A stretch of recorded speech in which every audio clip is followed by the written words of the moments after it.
Are you really wanting something, yet you find yourself self-sabotaging or pulling back into certain patterns?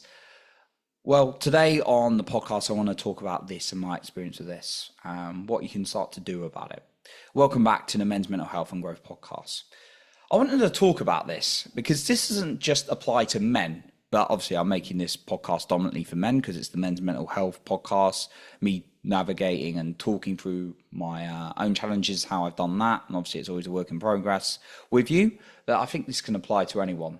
But obviously, listen to what you need right now, as always, on this podcast. So I see this I'm going to start with like women on this. I see this as very classic because it drives men insane, especially it's driven like a kind-hearted, good man who's not like a super nice guy, but he's a kind-hearted man who wants to really look after a woman and care for her. This kind of thing drives me insane, right? Used to anyway, until I've really started working through it and understanding it.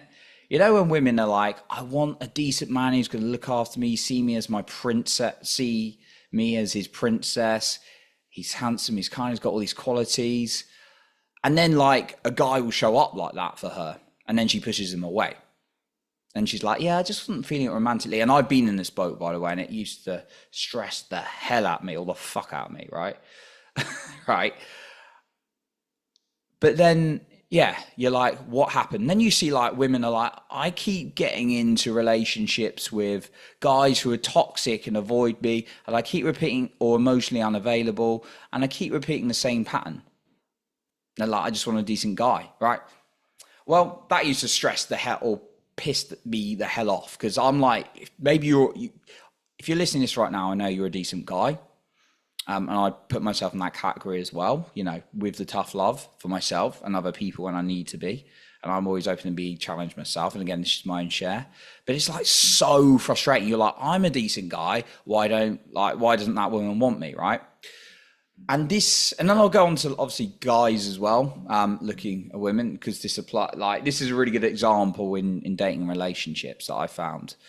But also it applies to money. So I'll talk about that as well. And anything in life, right, generally. And food it can apply to. Luckily, I'm out of that bracket, but I know how it can hurt people in this way. But the thing is, we don't get what we want. We get what our nervous system is wired to. I'll say that again. This is a key lesson I've learned personally. We don't get what we want consciously. We get what our nervous system is wired to.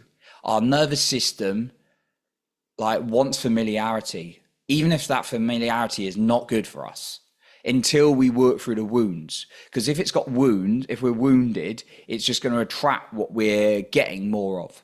So like a woman who's used to neglect or sadly abuse in some cases, in different cases, or emotional unavailability being ignored, she's going to keep going for that until she works for herself. And I've met women, sadly, who are like, I've been doing some work and they haven't done enough work, and then they keep attracting the same thing. And then a good guy will come along and they'll just like him at first, but then push him away. I've seen that. I've also seen, plenty of times where it's just not a match, of course, right? Just because someone says no to you doesn't mean it's a wound. It just could be like no chemistry, right? But yeah, it's like I've certainly seen the pattern. Like someone who's suddenly all over you and then changes their minds over a few days, that the chances are she 99% chance that she's just wounded, and she's not used to that. Her nervous system's not, even as she consciously says it. So guys as well, like for me, I'm quite picky with finding women, right? Not that I'm perfect or anything like that, but I do want a relationship that we're going to support and grow together, and I can really cherish her. And therefore, I value myself a lot. Again, not that I'm perfect, but I want you to get that point as well.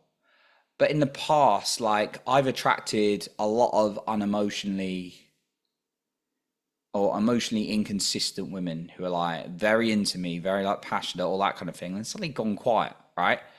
And that's because I realize there's been a lot of challenges in my own nervous system.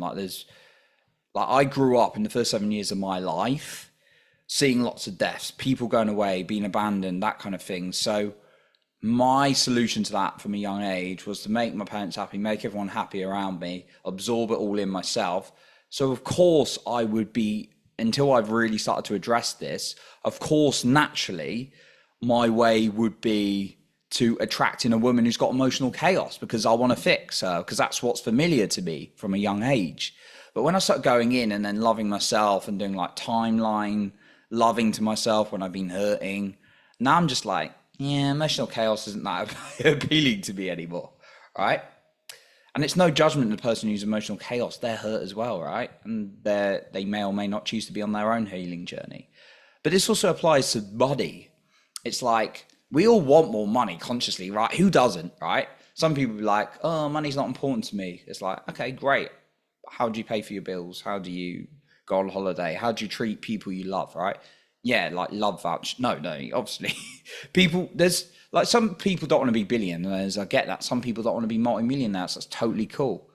But, you know, we all, I think it's hard to find anyone who genuinely says they don't want money, because they do have to live, right? And more money's great, right?